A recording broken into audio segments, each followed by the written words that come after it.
Jangan ngerasa lu cuman bisa pilih kayak biner yang salah gitu loh, antara lu jadi kaya gitu, atau jadi baik gitu. Enggak, lu bisa jadi kaya dan bisa jadi baik. Ketika gua awal mau jadi kaya, cita-cita gua adalah jadi Warren Buffett. Gua pengen punya holding company yang bisa berinvestasi di banyak perusahaan, karena hobi gua itu koleksi-koleksi perusahaan. Gua pengen beli banyak perusahaan yang menghasilkan cash flow yang besar. Uangnya mau gua pakai untuk apa? Uangnya mau gua pakai untuk nanti ke depannya gua mau bangun 1.000 sekolah.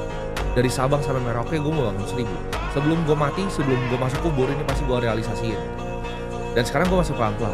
Tiap hari oke, gua bisanya bangun misal 3, gua bangun 3. Gua bisanya tahun depan bangun 4, gua bangun 4. Tapi at one point ketika compound interest-nya udah jalan, itu akan gua bangun cepat dan banyak.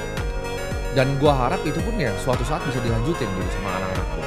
Jadi kalau kalian tanya tujuan hidup gua apa, gua pengen bikin dunia sedikit lebih pintar. Karena gua itu punya mentor yang udah nggak ada, ya, yaitu namanya Charlie Munger. Gua banyak banget belajar tentang kebijaksanaan dunia ini dari beliau ya.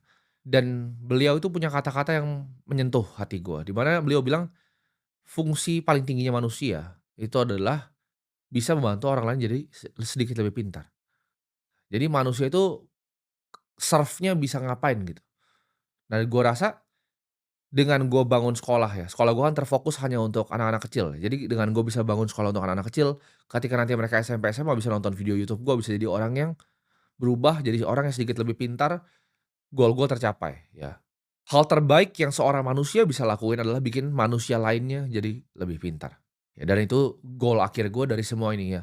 Uang tuh ujung-ujungnya buat gue cuman buat main game gitu. Itu cuman gue untuk melihat high score diri gue, tapi fungsi kegunaan ujungnya dari uang untuk gue pribadi adalah gue pengen mengedukasi orang gitu. Ketika sekolahnya udah jadi semua, gue akan lebih fokus mungkin di channel gue di sini, gue akan bedah ya gimana caranya kalian bikin bisnis, gimana caranya kalian investasi, gimana caranya nyari uang.